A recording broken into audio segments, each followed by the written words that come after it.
కోర్సులు అత్యుత్తమ అవకాశాలు మీ భవిష్యత్తుకు బలమైన పునాది జేబీఐటీలో బీటెక్ తో సాధ్యం. అడ్మిషన్ల కోసం సంప్రదించండి. పిఠాపురం ఏఈ నూకరాజ్ కుటుంబం ఆత్మహత్య. నూకరాజ్ అల్లుడు జగదీష్ రెడ్డి హత్య కేసులో దర్యాప్తు వేగంగా జరుగుతోంది.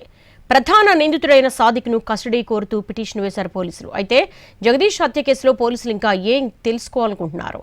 సీన్ రీకన్స్ట్రక్షన్ చేయడానికి సిద్ధమవుతున్నారా? కస్టడీ విషయంలో సాదిక్ తరపు లాయర్ల అభ్యంతరం ఏంటి?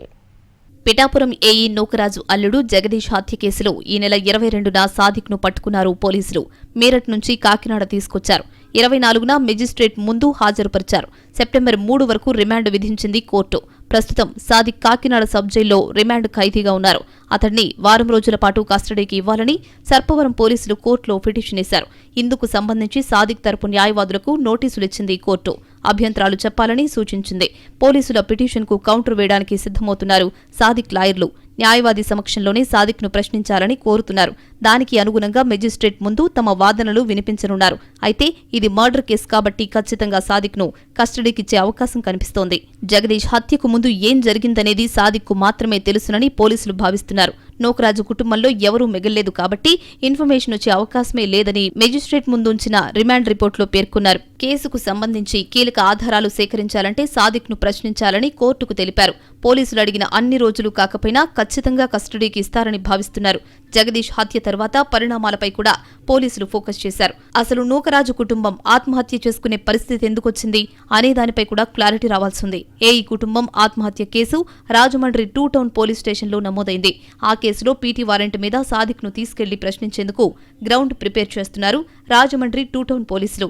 అయితే జగదీష్ హత్యతో సాదిక్కు ఎలాంటి సంబంధం లేదంటున్నారు అతడి కుటుంబ సభ్యులు. సౌజన్య తమ ఇంటికి వచ్చేదని, సాదిక్ను తన ఇంటికి రమ్మని పిలిచేదని చెబుతున్నారు. ఫిబ్రవరి 14 సాదిక్ను చంపేందుకు సౌజన్య భర్త ప్రయత్నించాడని ఆరోపిస్తున్నారు. సాదిక్ మాట్లాడకపోతే సౌజన్య ఒకసారి స్లీపింగ్ టాబ్లెట్లు మింగేసిందని తెలిపారు. జగదీష్కు విడాకులిప్పించి సాదిక్తో పెళ్లి చేస్తానని నూకరాజు చెప్పాడని, జగదీష్ని వాళ్లే చంపుంటారని ఆరోపిస్తున్నారు. జగదీష్ చనిపోయిన తర్వాత అతడి ఫోన్ని సాదిక్కు సౌజన్య ఇచ్చింది. సాదిక్ మరో పెళ్లి చేసుకోవద్దని, సౌజన్య ఒట్టు కూడా వేయించుకుందని తెలిపారు. వాళ్ల పెళ్లికి తాను ఒప్పుకోలేదని సాదిక్ తల్లి చెబుతున్నారు. సాదిక్ని పెళ్లి చేసుకుంటానని, మతం మారుతానని సౌజన్య చెప్పింది అంటున్నారు. కానీ ఆ సాదిక్ వాళ్ళ హస్బెండ్ చంపిందన్నది అబద్ధం. ఎందుకంటే నా కొడుకు ఎందుకు చంపుతండి? వాళ్ళ హస్బెండ్ వాళ్ళ డాడీయే అన్నారు. మా అల్లుడు ఉన్నాడు కదా, మా అల్లుడితో విడాకులు ఇప్పించి సాదిక్ నేను నీకే ఇచ్చి పెళ్లి చేద్దును, కానీ మీ ఇద్దరు వయసులు తేడా, కానీ మా అల్లుడు ఉండడం వల్ల నేను ఏమీ చేయలేను అని తనే అన్నాడు. వాళ్ళే ప్లాన్ చేసి వాళ్ళే చంపినట్లు ఉన్నారేమో, కానీ నా కొడుకు ఇటువంటి దాంట్లో సంబంధం లేదు.